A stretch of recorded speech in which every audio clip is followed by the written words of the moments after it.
नमस्कार दोस्तों, स्वागत है आप सभी का हमारे चैनल कैवल एकेडमी पर।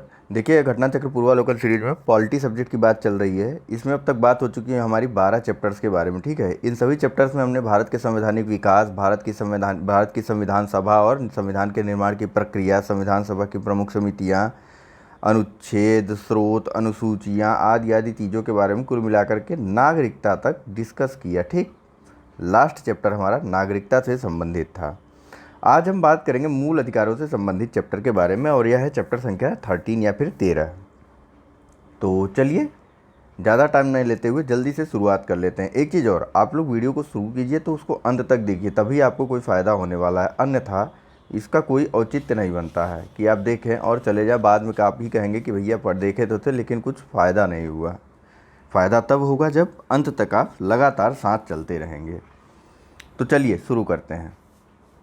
और हाँ, इस समय चूँकि काफ़ी सीरियस परिस्थितियाँ चल रही हैं, एग्ज़ाम के टाइम पीरियड वाली बात कर रहा हूँ, कोविड-19 की नहीं। ठीक, काफ़ी सीरियस स्थिति है इस समय, तो समय कम है तो इसका मतलब है कि तैयारी जल्दी से जल्दी करनी होगी। इस वजह से हर चीज़ को छोड़ना होगा। ठीक है, देखिए, पहले बात करने से पहले प्रश्नोत्तर के माध्यम से जो हम डिस्कस करते हैं उनसे पहले कुछ रीटों के बारे में जान लेते हैं कि उच्चतम न्यायालय द्वारा अनुच्छेद 32 के तहत कुछ रीटें जारी की जाती हैं। उनमें पहला है बंदी प्रत्यक्षीकरण। इसमें क्या होता है, तो न्यायालय किसी गिरफ्तार व्यक्ति को न्यायालय के सामने प्रस्तुत करने का आदेश देता है। ठीक है, और यह जो है बंदी प्रत्यक्षीकरण रीट जो है, यह प्राइवेट के साथ साथ सरकारी या राज्य को भी जारी किया जा सकता है। ठीक है, प्राइवेट या राज्य को भी जारी किया जा सकता है। नेक्स्ट है परमादेश के बारे में। तो यहाँ कहा जाता है कि यह आदेश तब जारी किया जाता है जब न्यायालय को लगता है कि कोई सार्वजनिक पदाधिकारी अपने कानूनी और संवैधानिक दायित्वों का पालन नहीं कर रहा है और इससे किसी व्यक्ति का मौलिक अधिकार प्रभावित होता है। उसके बाद प्रतिषेध रीट है। तो इसमें बताया गया है कि प्रतिषेध रीट में क्या होता है, जब निचली अदालतें अपने अधिकार क्षेत्र का अतिक्रमण करते हुए किसी मुकदमे की सुनवाई करती हैं। ठीक, अभी सुनवाई चल रही है। ठीक, तो ऊपरी अदालतें, उच्च न्यायालय या सर्वोच्च न्यायालय उसे ऐसा करने से रोकने के लिए प्रतिषेध का आदेश जारी कर देती हैं। और अधिकार परीक्षा क्या होता है, तो जब न्यायालय को लगता है कि कोई व्यक्ति ऐसे पद पर नियुक्त हो गया है जिस पर उसका कोई कानूनी हक नहीं है, तब न्यायालय अधिकार परीक्षा आदेश द्वारा उसे उस पद पर कार्य करने से रोक देता है। ठीक, और उत्प्रेषण रीट किस संबंध में जारी होती है, तो उत्प्रेषण रीट भी निचली अदालतों या सरकारी अधिकारियों के बिना अधिकार के कोई कार्य करता है। ठीक, जब कोई निचली अदालत या सरकारी अधिकारी बिना अधिकार के कोई कार्य कर देता है, कार्य यहाँ संपन्न हो गया। ठीक, तो उच्च न्यायालय या सर्वोच्च न्यायालय द्वारा उसके समक्ष विचाराधीन मामलों को उससे लेकर उत्प्रेषण द्वारा उससे ऊपर की अदालत या अधिकारी को हस्तांतरित कर देता है। ठीक, चलिए आइए अब प्रश्नों की तरफ सीधा चलते हैं।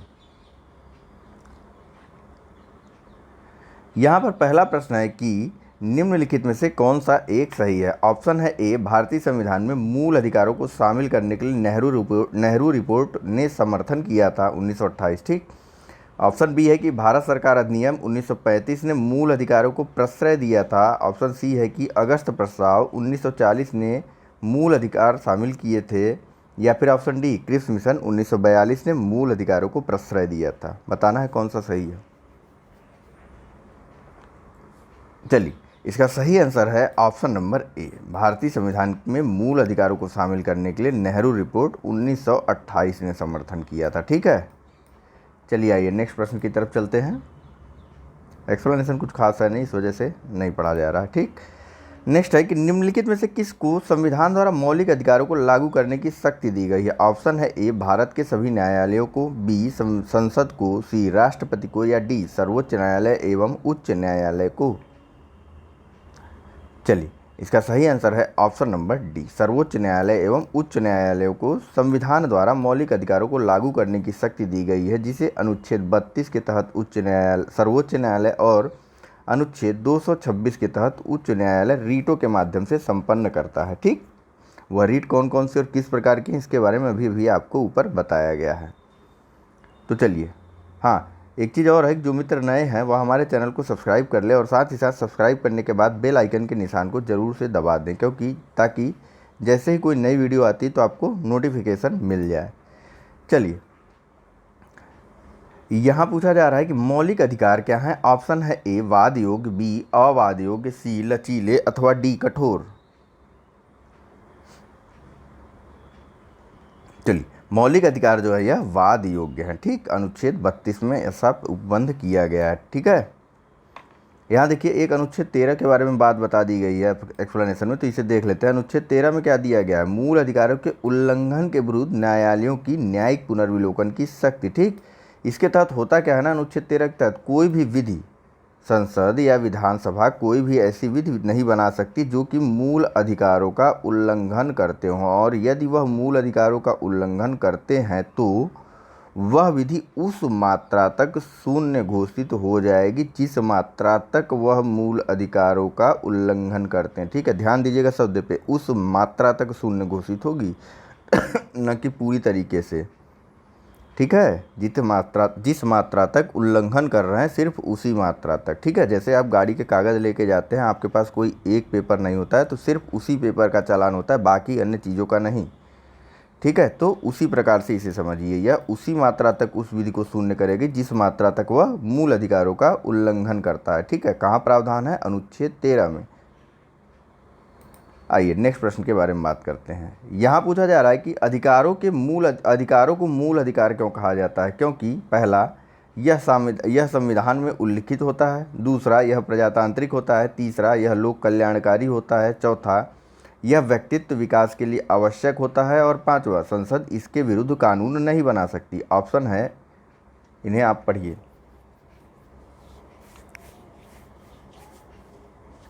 चलिए, अब तक आपने देख लिया होगा। वीडियो को ना थोड़ा देर पॉज कर लिया करिए जब लगे कि हाँ क्वेश्चन कंफ्यूज कर रहे हैं, कोई ऐसा दिक्कत वाली बात नहीं है। ठीक है, 2 मिनट के लिए पॉज करिए और पढ़ डालिए फिर से।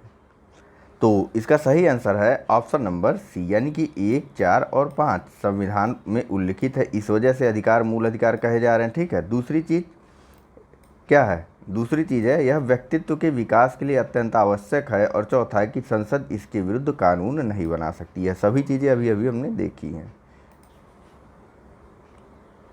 ठीक है, देखिए स्वतंत्रता संघर्ष के दौरान जो है जो स्वतंत्रता सेनानी या फिर जो आंदोलन के नेता थे स्वतंत्रता आंदोलन के, उन्होंने मूल अधिकारों के महत्व को बहुत अच्छे से समझा था। ठीक, और इसीलिए बाद में संविधान निर्माण के दौरान संविधान में ही मूल अधिकारों को शामिल कर दिया गया, और संसद जो है यह किसी विधि या विधायन के माध्यम से इसका उल्लंघन न कर सके, इसलिए जो है अनुच्छेद 13 को भी बना दिया गया। ठीक, ताकि अगर संसद किसी प्रकार से या विधान मंडल किसी प्रकार से इसका उल्लंघन करता है मूल अधिकारों का, तो वह उस हद तक शून्य घोषित हो जाएगा। ठीक है, जिस हद तक वह विधि या विधान उसका उल्लंघन कर रहा है। ठीक है, अधिकार यह इतने महत्वपूर्ण हैं कि व्यक्तित्व के सर्वोत्तम विकास इनके बिना संभव ही नहीं हो पाता। ठीक, इसी कारण इनको सुरक्षा भी प्रदान कर दी गई। बाकी जो 2 ऑप्शन थे प्रजातांत्रिक और लोकतांत्रिक वाले, यह जो है शासन से संबंधित प्रक्रियाएं हैं। ठीक है,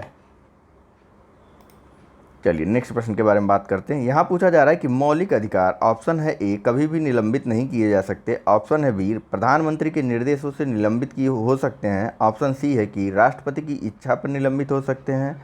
अथवा ऑप्शन डी आपातकालीन स्थिति में निलंबित किए जा सकते हैं।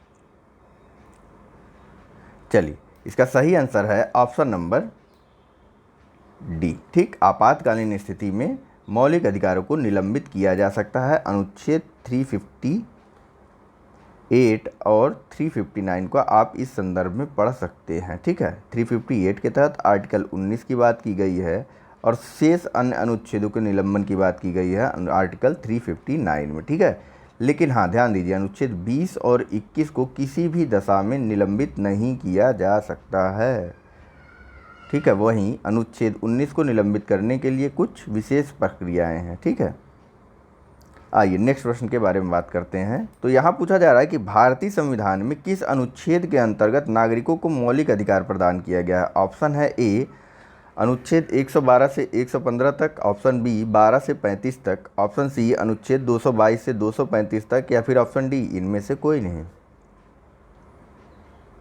चलिए, इसका सही आंसर है ऑप्शन नंबर बी। ठीक है, अनुच्छेद 12 से लेकर के 35 तक संविधान के भाग 3 में संविधान के भाग 3 में अनुच्छेद 12 से 35 तक मूल अधिकारों की बात की गई है और यह 6 प्रकार के दिए गए हैं। ठीक, कितने प्रकार के हैं? तो 6 टाइप्स ऑफ फंडामेंटल राइट्स। चलिए नेक्स्ट प्रश्न के बारे में बात करते हैं। यहाँ पूछा जा रहा है कि भारत में मौलिक अधिकारों के संबंध में निम्न वक्तव्यों पर विचार कीजिए। पहला है कि ये राज्यकृत के विरुद्ध एक गारंटी है। दूसरा है कि ये संविधान के भाग 3 में सूचीबद्ध हैं। तीसरा, सामाजिक, आर्थिक तथा राजनीतिक न्याय सुनिश्चित करते हैं। और चौथा कि यह संयुक्त राज्य अमेरिका में अधिकारों के बिल की भांति नहीं है। बताना है आपको कि नीचे दिए कूट से सही उत्तर को चुनना है। ठीक, सही उत्तर क्या है यह बताना है आपको। ऑप्शन है पहला ए कि 1 और 2 दोनों सही हैं, बी 2 और 3 सही हैं, सी 1, 3 और 4 सही हैं, अथवा डी 2, 3 और 4 सही हैं। जल्दी से बताइए। पॉज कर लीजिए, वीडियो थोड़ा लंबा है, प्रश्न मुझे भी पता है।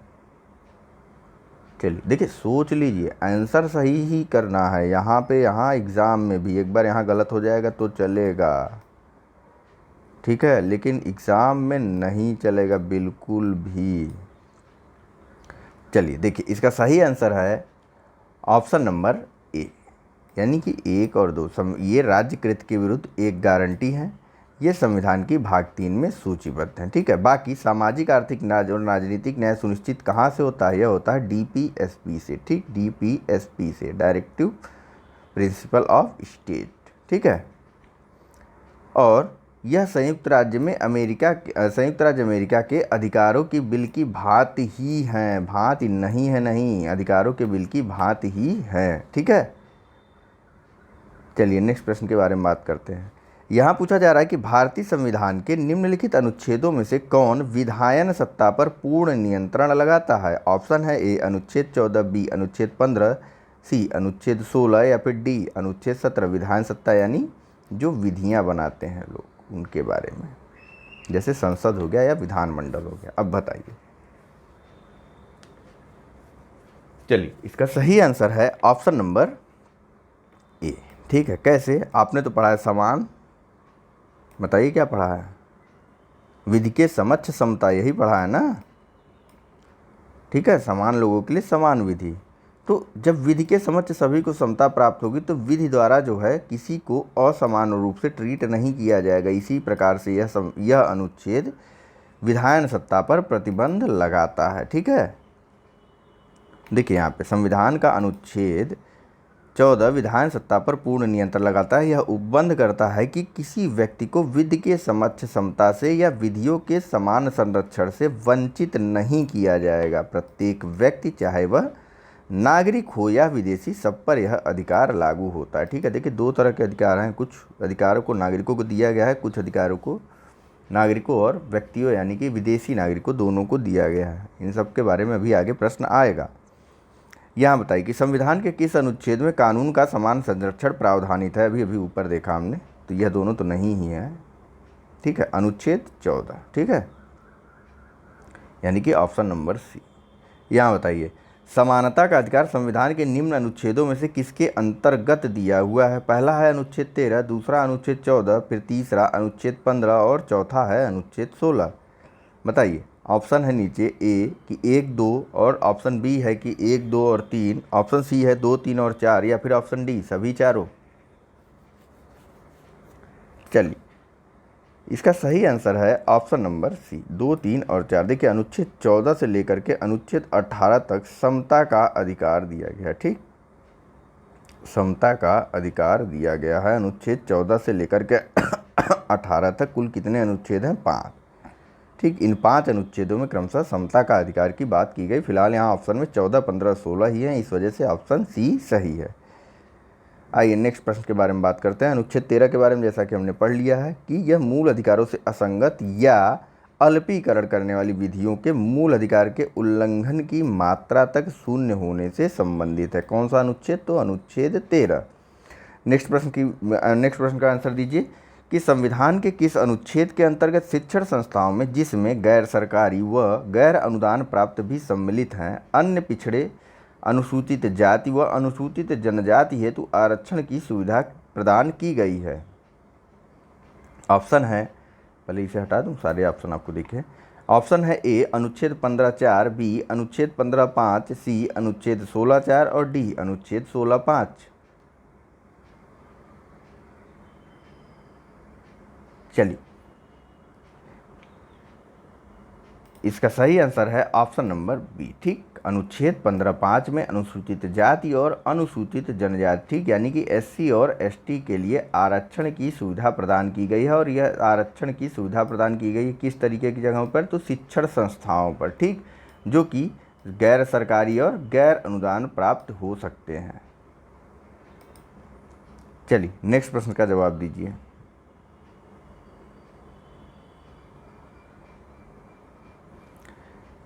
यहाँ पूछा जा रहा है कि एक कथन दिया है और एक कारण दिया है। पूछ रहा है कौन सा इसमें विकल्प सही है। ठीक है, तो बताइए। कथन ए है कि सामाजिक, आर्थिक एवं राजनीतिक क्षेत्रों में समान आधार निर्मित करने के उद्देश्य से राज्य असमान लोगों के लिए भिन्न व्यवहार कर सकता है। वहीं कारण आर बताया जा रहा है कि समान लोगों में विधि समान होगी और समान रूप से प्रशासित की जाएगी। ऑप्शन है ए सही किंतु आर गलत है, बी ए सही किंतु आर, ए गलत किंतु आर सही है। ऑप्शन सी है कि ए और आर दोनों सही है किंतु ए आर का सही स्पष्टीकरण नहीं है। और ऑप्शन डी है कि ए और आर दोनों सही हैं और ए का सही स्पष्टीकरण आर है। देखिए कितना कंफ्यूज करते हैं ना ये लोग।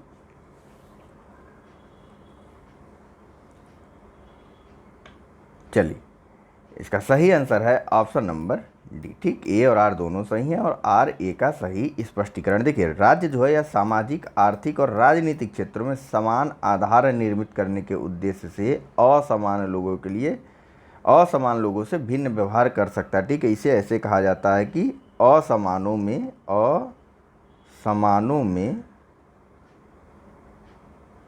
समान। ठीक, असमानों में समान, यानी कि ऐसे कैटेगरी वाइज जैसे ये एससी एसटी डिवाइड कर दिया गया। अब इससे अलग व्यवहार और इसमें एक व्यक्ति से अलग व्यवहार और एक व्यक्ति से अलग व्यवहार नहीं किया जाएगा। ठीक है, जो एसटी होंगे या एससी होंगे उनसे एक रूप में व्यवहार किया जाएगा, एक ही प्रकार से। या फिर जैसे दिव्यांग लोगों की आजकल बात होती है तो उनके लिए जो नियम बनाया गया है तो वह सभी के लिए समान रूप से लागू होगा। जो नियम दिव्यांगों के लिए है यह नहीं देखा जाएगा कि वह एससी है, एसटी है, ओबीसी है या फिर अन्य है। ठीक, चलिए नेक्स्ट प्रश्न के बारे में बात करते हैं। देखिए यहाँ पे अनुच्छेद 16(4) तथा अनुच्छेद 15(4) के तहत राज्य द्वारा ऐसे प्रावधान किए गए। ठीक, कुछ खास नहीं है, बताया गया है आपको। आइए नेक्स्ट प्रश्न देखिए। वही असमानों में समान, देखिए ना, समान स्तर के लोगों के लिए विधि समान होगी और समान रूप से प्रसारित होगी। वहीं गरीब, पिछड़ों, वंचित आदि के लिए भिन्न व्यवहार राज्य कर सकता है। ठीक है, अर्थात उनको विशेष सुविधा प्रदान कर सकता है। अनुच्छेद 16(4) और अनुच्छेद 15(4) के तहत राज्य द्वारा ऐसे प्रावधान किए जा सकते हैं। ठीक है, चलिए बताइए नेक्स्ट प्रश्न के बारे में। थोड़ा जल्दी जल्दी चलिए। यहाँ पूछा जा रहा है कि भारतीय संविधान का कौन सा अनुच्छेद संवैधानिक प्रावधानों को संघीय संसद या राज्य विधान पालिकाओं द्वारा बनाए गए नियमों पर प्राथमिकता प्रदान करता है। ऑप्शन है ए अनुच्छेद 13, बी अनुच्छेद 32, सी अनुच्छेद 245 या अनुच्छेद 326।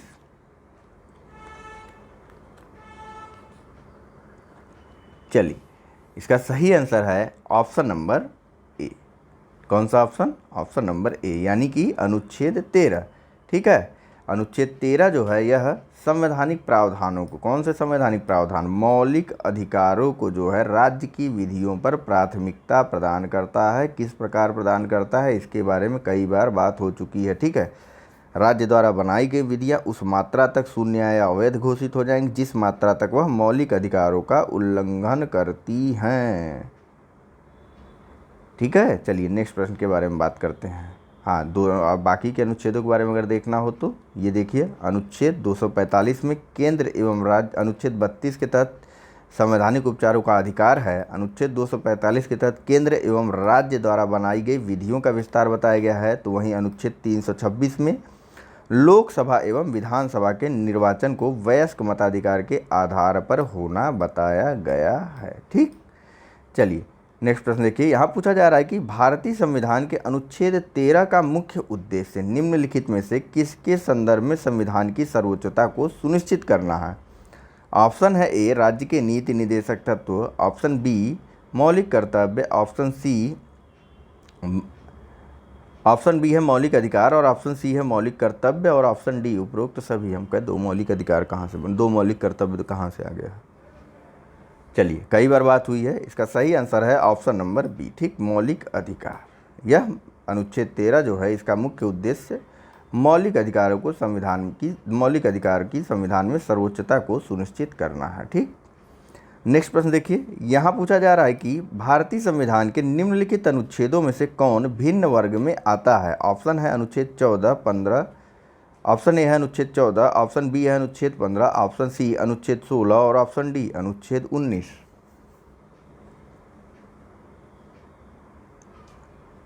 चलिए, सिंपलेस्ट वे में इसका आंसर होगा अनुच्छेद 19, ठीक, अनुच्छेद 19। बाकी यह तीनों समता के अधिकार के अंतर्गत आते हैं, 14 से लेकर के 18 तक, ठीक, 14 से लेकर के 18 तक।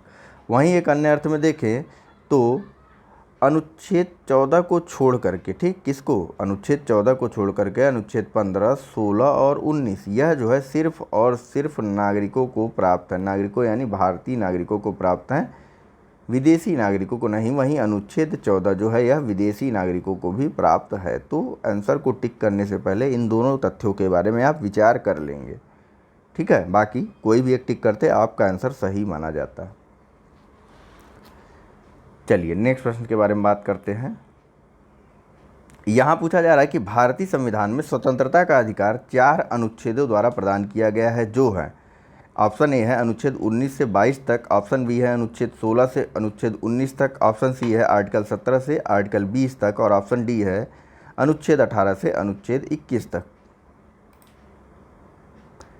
चलिए, इसका सही आंसर है ऑप्शन नंबर ए, अनुच्छेद 19 से अनुच्छेद 22 तक स्वतंत्रता के अधिकारों को सुनिश्चित किया गया है, यह 4 अनुच्छेदों में, ठीक। समता का अधिकार 5 अनुच्छेदों में, अनुच्छेद 14 से लेकर के 18 तक। वहीं स्वतंत्रता का अधिकार वहीं जो है 4 अनुच्छेदों में, अनुच्छेद 19 से लेकर के 22 तक दिया हुआ है, ठीक। आइए इनके प्रावधानों के बारे में जानते हैं थोड़ा सा डिटेल में। तो देखिए, थोड़ा ऊपर कर लेता हूं ताकि बार बार स्लाइड को आगे ना बढ़ाना पड़े, एक बार में कम से कम 2 काम हो जाए, ठीक। तो यहाँ देखिए, अनुच्छेद 19 में अभिव्यक्ति की स्वतंत्रता की बात के साथ साथ 6 प्रकार की अन्य स्वतंत्रता दी हुई है। तो वहीं अनुच्छेद 20 में अपराधों के लिए दोष सिद्धि के संबंध में संरक्षण, अनुच्छेद 21 में प्राण एवं दैहिक स्वतंत्रता का संरक्षण, 21 क के अंतर्गत शिक्षा का अधिकार तथा अनुच्छेद 22 में कुछ दशाओं में गिरफ्तारी और निरोध से संरक्षण प्रदान किया गया है, ठीक है। फिर से बता दूं तो 19 में वाक्य एवं अभिव्यक्ति की स्वतंत्रता दी हुई है, ठीक, और कुल मिलाकर के अनुच्छेद 19 में ही 6 प्रकार की स्वतंत्रता दी गई, ठीक है। वहीं अनुच्छेद 20 में स्वयं के विरुद्ध अपराधों के लिए दोष सिद्धि के संबंध में संरक्षण दिया है, मतलब आप स्वयं के विरुद्ध गवाह या साक्षी नहीं हो सकते। तो अनुच्छेद 21 में प्राण एवं दैहिक स्वतंत्रता के संरक्षण की बात की गई है। 21 क में शिक्षा का अधिकार आता है। तो अनुच्छेद 22 के अंतर्गत कुछ दशाओं में गिरफ्तारी और निरोध से संरक्षण प्रदान किया गया है, जैसे वह निवारक निरोध वाली बात थी, ठीक है। आइए नेक्स्ट प्रश्न के बारे में बात करते हैं। तो यहाँ पूछा जा रहा है कि उन मौलिक अधिकारों का चयन करें जो भारतीय नागरिकों को प्राप्त है परंतु गैर नागरिकों को नहीं। पहला है भाषण एवं अभिव्यक्ति की स्वतंत्रता, दूसरा है कानून के समक्ष समता, तीसरा है अल्पसंख्यकों के अधिकारों और चौथा है अल्पसंख्यकों के अधिकार और चौथा का कथन है कि जीवन और स्वतंत्रता का संरक्षण। ऑप्शन दिया हुआ है नीचे। ऑप्शन ए है 1 और 3, ऑप्शन बी है 1 और 4, ऑप्शन सी है 2 और 4 और ऑप्शन डी है 2 और 3। फिर से बता दूं आपको, तो यह बताना है कि कौन सा अधिकार भारतीय नागरिकों को प्राप्त है लेकिन विदेशी नागरिकों को या गैर नागरिकों को नहीं। चलिए, इसका सही आंसर है ये भाषण एवं अभिव्यक्ति की स्वतंत्रता, अनुच्छेद 19 अल्पसंख्यकों के अधिकार, ठीक। यह दोनों अधिकार जो है कौन से हमें ऑप्शन में है, यह है ऑप्शन नंबर 1, ठीक। 1 और 3 अल्पसंख्यकों का अधिकार आर्टिकल 29 में दिया हुआ है, ठीक है। चलिए नेक्स्ट प्रश्न के बारे में बात करते हैं।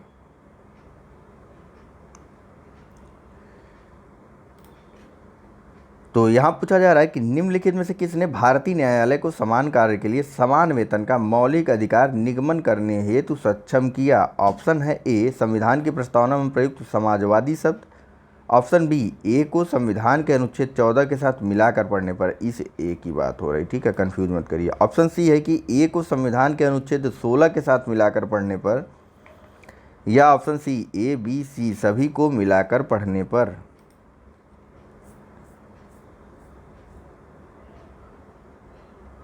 चलिए इसका सही आंसर है, पहले तो बता दूं, ऑप्शन नंबर डी। देखिए अनुच्छेद 14, 16 और 39, बताइए 39 घ या डी, 39 घ या डी को एक साथ मिला करके और साथ ही साथ प्रस्तावना में प्रयुक्त शब्द कौन सा, समाजवादी, इन चारों चीज़ों को मिला करके न्यायालय ने निर्णय दिया कि भैया समान कार्य के लिए समान वेतन एक मौलिक अधिकार है, ठीक, या समान कार्य के लिए समान वेतन का सिद्धांत प्रस्तुत दिया गया भारतीय न्यायालयों के द्वारा। चलिए नेक्स्ट प्रश्न के बारे में बात करते हैं। तो यहाँ पूछा जा रहा है कि धर्म आदि के आधार पर विभेद का प्रतिषेध भारत के संविधान का अनुच्छेद 15, ठीक, एक मूल अधिकार है जिसे इसके अधीन वर्गीकृत किया गया है। ऑप्शन है ए धर्म की स्वतंत्रता का अधिकार, ऑप्शन बी शोषण के विरुद्ध अधिकार, ऑप्शन सी सांस्कृतिक और शैक्षिक अधिकार, और ऑप्शन डी समता का अधिकार। चलिए आर्टिकल ना दिया होता थोड़ी दिक्कत होती, ठीक, समता का अधिकार 14 से लेकर के 18 तक, धर्म की स्वतंत्रता 25 से लेकर के 28 तक है। यहाँ बताइए, यहाँ देखिए अनुच्छेद 15 में धर्म, मूल वंश, जाति, लिंग आदि या जन्म स्थान के आधार पर विभेद का प्रतिषेध एक मौलिक अधिकार है, ठीक। नेक्स्ट बताइए क्वेश्चन नंबर, इन सब चीज़ों को याद रखा रखिए, धर्म, मूल वंश, जाति, लिंग और जन्म स्थान। नेक्स्ट बताइए क्वेश्चन नंबर 20 कि भारतीय संविधान में समता का अधिकार 5 अनुच्छेदों द्वारा प्रदान किया गया है, ये है। ऑप्शन है ए अनुच्छेद 16 से अनुच्छेद 20 तक, ऑप्शन बी अनुच्छेद 15 से अनुच्छेद 19 तक, ऑप्शन सी अनुच्छेद 14 से अनुच्छेद 18 तक, या फिर ऑप्शन डी अनुच्छेद 13 से अनुच्छेद 17 तक। चलिए इसका सही आंसर है ऑप्शन नंबर सी, ठीक, अनुच्छेद 14 से लेकर के अनुच्छेद 18 तक। आइए इन सभी अनुच्छेदों के बारे में एक बार इनकी हेडिंग को जान लेते हैं। देखिए अनुच्छेद 14 में विधि के समक्ष समता की बात की गई, वहीं अनुच्छेद 15 में धर्म, मूल वंश, जाति, लिंग या फिर जन्म स्थान के आधार पर विभेद का प्रतिषेध किया गया है। तो अनुच्छेद 16 में लोक नियोजन के विषयों में, यानी सरकारी सेवाएं, ठीक, लोक नियोजन के विषयों में अवसर की समता की बात की गई है। तो वहीं अनुच्छेद 17 में अस्पृश्यता के अंत या छुआछूत के अंत की बात की गई है। तो अनुच्छेद 18 में उपाधियों के अंत की बात की गई, उपाधियों यानी जो पहले सर या फिर आदि उपाधि मिलती थी लोगों को, ठीक। नेक्स्ट क्वेश्चन बताइए कि भारतीय संविधान में जैसा निहित है निम्न में से कौन सा समानता के मौलिक अधिकार में सम्मिलित नहीं है। ऑप्शन है ए कि कानून के समक्ष समानता, ऑप्शन बी सामाजिक समानता, ऑप्शन सी अवसर की समानता, या फिर ऑप्शन डी आर्थिक समानता।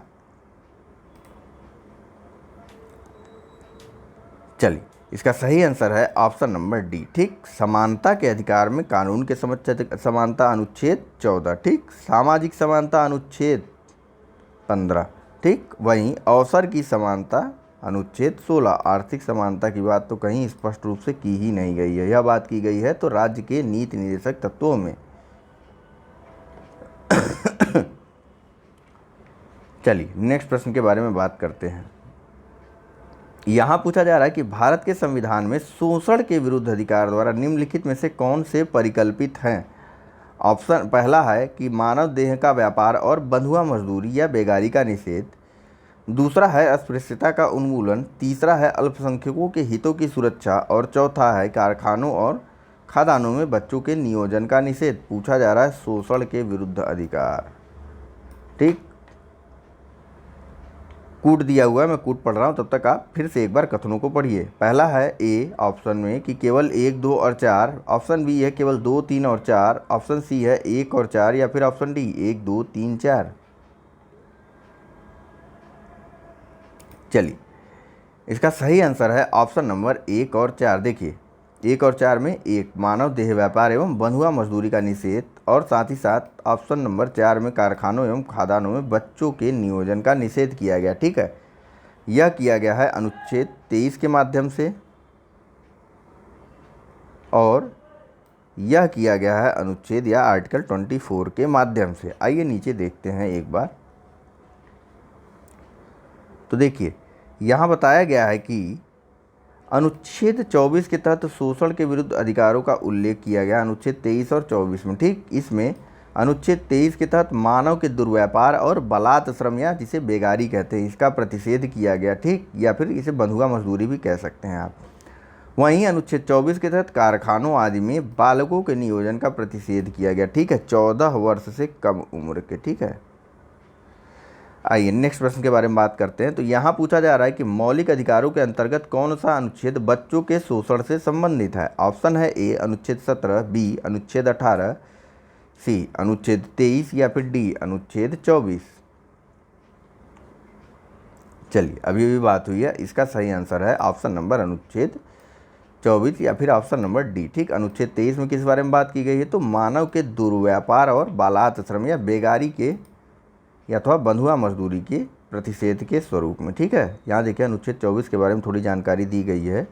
आइए देखते हैं इसे। देखिए, संविधान के अनुच्छेद 24 के अनुसार 14 वर्ष से कम आयु के किसी बालक को किसी कारखाने या खान में काम करने के लिए नियोजित नहीं किया जाएगा। ठीक है, या किसी अन्य परिसंकट में नियोजन में नहीं लगाया जाएगा।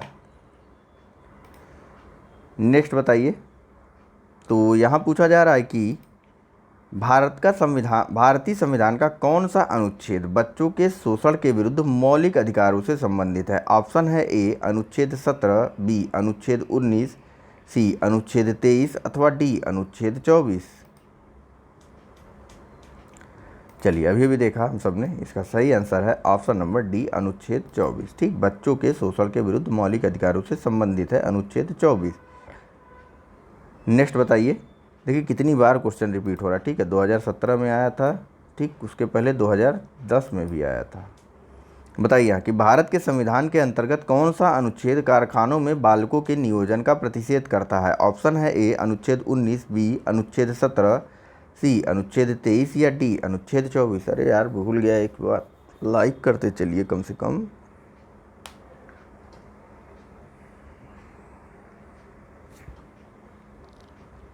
चलिए, इसका सही आंसर है ऑप्शन नंबर डी अनुच्छेद 24। ठीक है, आइए नेक्स्ट प्रश्न देखते हैं। तो यहाँ पूछा जा रहा है कि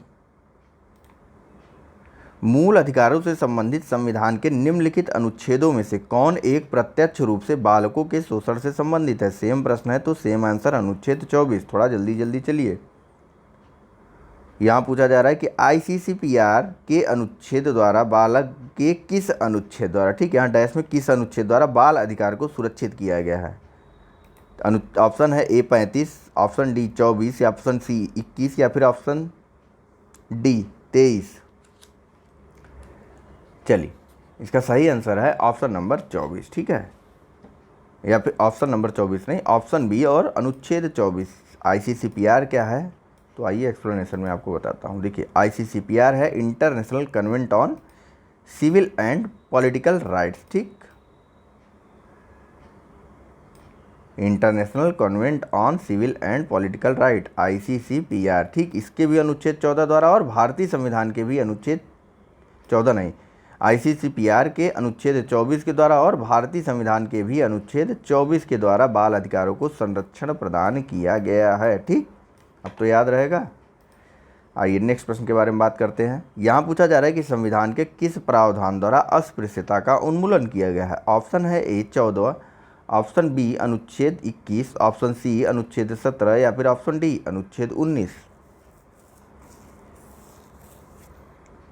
चलिए, इसका सही आंसर है ऑप्शन नंबर सी, अनुच्छेद 17 के माध्यम से अस्पृश्यता के उन्मूलन का प्रावधान किया गया। ठीक है, इसके अलावा एक कानून भी बनाया गया था। ठीक है, कौन सा बताइए? नागरिकता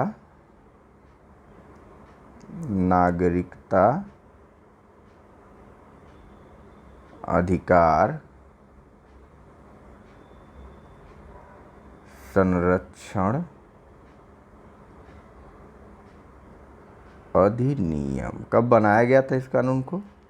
तो इसको बनाया गया था 1955 में। ठीक, इस कानून के माध्यम से भी जो है इस कानून के द्वारा जो है अस्पृश्यता या छुआछूत को अपराध घोषित कर दिया गया था। ठीक है, बाकी अभी आगे बात करेंगे। चलिए यहाँ देखिए, भारतीय संविधान का कौन सा अनुच्छेद अस्पृश्यता का उन्मूलन करता है और किसी भी रूप में इसके आचरण का निषेध करता है? स्पष्ट बात है, अभी ऊपर बात हुई है। अनुच्छेद 17, ठीक, अनुच्छेद 16 अवसर में समानता, अनुच्छेद 18 उपाधियों का अंत, अनुच्छेद 15 अल्पसंख्यकों के कुछ अधिकार। ठीक, कुछ अधिकार जैसे शिक्षण संस्थाओं में प्रवेश वगैरह आदि के अधिकार। ठीक, किस आधार पर? अल्पसंख्यक आप सीधे सीधे नहीं कह सकते हैं, सीधे सीधे आपको कहना है कि अनुच्छेद 15 में धर्म, मूल वंश, ठीक, जाति, लिंग या जन्म स्थान, ठीक, आदि के आधार पर विभेदों का निषेध किया गया। ठीक है, चलिए नेक्स्ट प्रश्न का जवाब दीजिए। यहाँ पूछा जा रहा है कि भारतीय संविधान के अनुच्छेद 17 का संबंध है। ऑप्शन है ए शिक्षा से, बी स्वास्थ्य से, सी अस्पृश्यता के उन्मूलन से, अथवा डी खाद्य सुरक्षा से। चलिए, इसका सही आंसर है ऑप्शन नंबर सी, ठीक, अस्पृश्यता के उन्मूलन से अनुच्छेद 17 का संबंध है। ठीक है, नेक्स्ट बताइए कि भारतीय संविधान का छुआछूत उन्मूलन किससे संबंधित है? ऑप्शन है ए 18, बी 17, सी 16 या फिर डी 15। सभी के बारे में आपको बताया गया। ठीक, ऑप्शन नंबर बी सही है। उपाधियों का अंत, अवसर में समानता और धर्म, मूल वंश, जाति, लिंग या जन्म स्थान के आधार पर विभेद से निषेध, अनुच्छेद 15। नेक्स्ट बताइए कि न्यायालय उपचारित कर सकता है कि अपराध घटित करने वाला कोई कृत्य अस्पृश्यता के आधार पर किया गया था यदि ऐसा अपराध के संबंध में किया जाता है। ठीक, यानी किसके संबंध में किया जाता है, इस चीज़ को पढ़ना है। ठीक, डैश के संबंध में किया जाता है, इस डैश में भरिए। ए अनुसूचित जाति के सदस्य, बी अनुसूचित जनजाति के सदस्य, सी किसी भी समुदाय के सदस्य या फिर डी उपरोक्त में से कोई नहीं।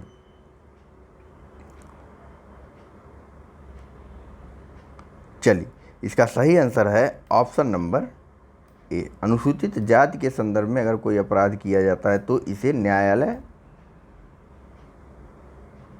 द्वारा अस्पृश्यता के आधार पर घोषित या अपराध माना जाएगा। ठीक, यहाँ देखिए बताया गया है, एक कानून आया था नागरिकता अधिकार संरक्षण अधिनियम 1955। ठीक, इसकी धारा 12 में यह बात कही गई कि न्यायालय उपधारित कर सकता है कि अपराध घटित करने वाला कोई कृत्य अस्पृश्यता या छुआछूत के आधार पर किया गया था। ठीक, यदि ऐसा अपराध अनुसूचित जाति के सदस्य के संबंध में किया जाता है। ठीक, चलिए नेक्स्ट प्रश्न बताइए। यहाँ पर पूछा जा रहा है कि भारत में अस्पृश्यता का निवारण निम्न में से किन उपायों द्वारा किया जा सकता है? पहला है कानून बनाकर, दूसरा है शिक्षा की उन्नति द्वारा, तीसरा है जन जागरण के द्वारा और चौथा है नौकरियों में प्रवेश दिलाकर। ऑप्शन है ए 1, 2, 3 सही है, ऑप्शन बी कि 2, 3, 4 सही हैं, ऑप्शन सी 1, 2 सही है या फिर ऑप्शन डी 2 और 4 सही हैं।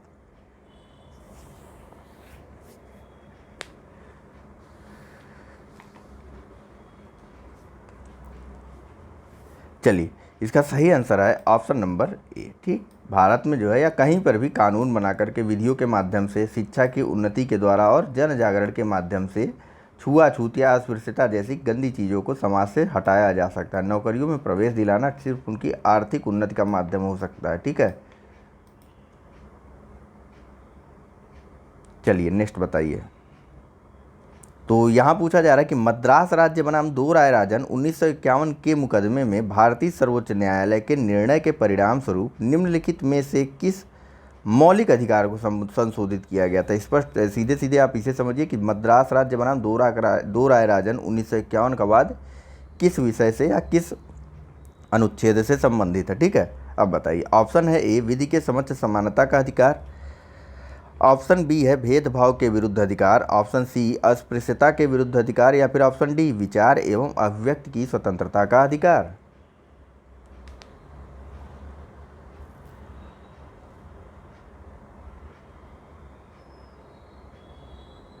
चलिए, इसका सही आंसर है ऑप्शन नंबर बी, ठीक, भेदभाव के विरुद्ध अधिकार। ठीक, इस संबंध में यह वाद था मद्रास राज्य बनाम दो राय राजन 1951 का। ठीक, क्या निर्णय दिया गया था, किस प्रकार की बातें कही गई थी, तो यहाँ देखिए, इसमें जो है अनुच्छेद 15(4) जोड़ा गया था इस वाद के बाद। ठीक, उसमें क्या बात कही गई है, तो सामाजिक एवं शैक्षणिक दृष्टि से पिछड़े वर्गों के लिए विशेष उपबंध। ठीक है, आइए नेक्स्ट प्रश्न के बारे में बात करते हैं। यहाँ पूछा जा रहा है कि भारत के संविधान का निम्नलिखित में से कौन सा अनुच्छेद प्रेस की स्वतंत्रता से संबंधित है। ऑप्शन है ए अनुच्छेद 19, बी अनुच्छेद 20, सी अनुच्छेद 21, या फिर डी अनुच्छेद 22। चलिए, इसका सही आंसर है ऑप्शन नंबर डी अनुच्छेद 22। ठीक है, सॉरी प्रेस की स्वतंत्रता की बात की गई है ना, अनुच्छेद 22 नहीं, कहाँ से अनुच्छेद 22 हो जाएगा। प्रेस की स्वतंत्रता की बात अनुच्छेद 21 में। ठीक, अनुच्छेद 20 किस में है, अपराध के संबंध में दोष सिद्धि से संरक्षण दिया गया है। अनुच्छेद 21 में बताइए प्राण एवं दैहिक स्वतंत्रता, साथ ही साथ 21 क में शिक्षा के अधिकारों की बात की गई। वहीं अनुच्छेद 22 में कुछ दशाओं में गिरफ्तारी या फिर निरोध से संरक्षण प्रदान किया गया। ठीक है, सभी अनुच्छेदों के बारे में बात हो गई है। देखिए, अनुच्छेद 19(1) क में, ठीक है, या फिर 19(1) में वाक स्वतंत्रता की अभिव्यक्ति के अंतर्गत ही न्यायालय द्वारा प्रेस की स्वतंत्रता को सम्मिलित माना गया। ठीक है, हालांकि प्रेस की स्वतंत्रता का पूरे संविधान में कहीं भी स्पष्ट रूप से उल्लेख नहीं किया गया। ठीक है, आइए नेक्स्ट प्रश्न के बारे में बात करते हैं। तो यहाँ पूछा जा रहा है कि भारतीय संविधान का कौन सा अनुच्छेद प्रेस की स्वतंत्रता को आश्वासित करता है। ठीक है, गारंटी नहीं लिखा हुआ है। ठीक है, देखिए, ऑप्शन है ए अनुच्छेद 16, ऑप्शन बी अनुच्छेद 19, ऑप्शन सी अनुच्छेद 22, या फिर ऑप्शन डी अनुच्छेद 31। 1916, ध्यान लगाए रहिए, करते रहिए, मज़ा आएगा। चलिए, इसका सही आंसर अभी अभी ऊपर देखा हमने, अनुच्छेद 19(1) का क, या फिर अनुच्छेद 19(1) अ। ठीक है, आइए नेक्स्ट प्रश्न के बारे में बात करते हैं। तो भैया, यहाँ पूछा जा रहा है कि भारत का संविधान स्पष्टतः प्रेस की आज़ादी की व्यवस्था नहीं करता है, किंतु यह आज़ादी अंतर्निहित है। ठीक, अनुच्छेद, ऑप्शन है ए 19(1) अ में, ऑप्शन बी अनुच्छेद 19(1) ब में, ऑप्शन सी अनुच्छेद 19(1) स में, या फिर ऑप्शन डी अनुच्छेद 19(1) द में। चलिए, इसका सही आंसर है ऑप्शन नंबर ए अनुच्छेद 19(1) अ, या 19(1) क, या फिर 19(1) ए, कुछ भी लिखा रहे ऑप्शन वही सही मानना है। ठीक है क्या इसमें, तो इसमें वाक स्वतंत्रता और अभिव्यक्ति के स्वतंत्रता की बात की गई है। नेक्स्ट प्रश्न का जवाब दीजिए आप लोग फटाक से। सेम प्रश्न है, पूछा जा रहा है कि भारत में समाचार पत्रों का स्वातंत्र्य, ऑप्शन है ए संविधान के अनुच्छेद 19(1) में विशेष रूप से उपबंधित है। तो हाँ भैया, यही बात सही है। ठीक, चलिए नेक्स्ट प्रश्न का जवाब दीजिए। पूछा जा रहा है कि भारतीय संविधान के किस अनुच्छेद में भाषण एवं अभिव्यक्ति की स्वतंत्रता के मूल अधिकार का प्रावधान है। ऑप्शन है ए अनुच्छेद 14, बी अनुच्छेद 19, सी अनुच्छेद 21, या फिर डी अनुच्छेद 22।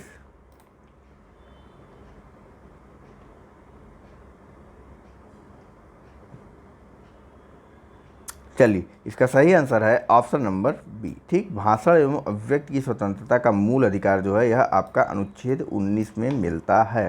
ठीक, ऊपर बात हुई ना, इसी के अंतर्गत प्रेस की स्वतंत्रता वगैरह दी गई है 19(1) अ। ठीक, अगर पर्टिकुलर आर्टिकल की बात की जाए तो। नेक्स्ट बताइए कि उच्चतम न्यायालय की व्यवस्था के अनुसार निजी भवनों के ऊपर राष्ट्रीय झंडे को फहराना किस अनुच्छेद के तहत हर नागरिक का मौलिक अधिकार है। ऑप्शन है ए संविधान का अनुच्छेद 14, ऑप्शन बी संविधान का अनुच्छेद 19(1) ए, या फिर ऑप्शन सी संविधान का अनुच्छेद 21, अथवा डी संविधान का अनुच्छेद 25, या उपरोक्त में से कोई नहीं, अथवा उपरोक्त में से एक से अधिक।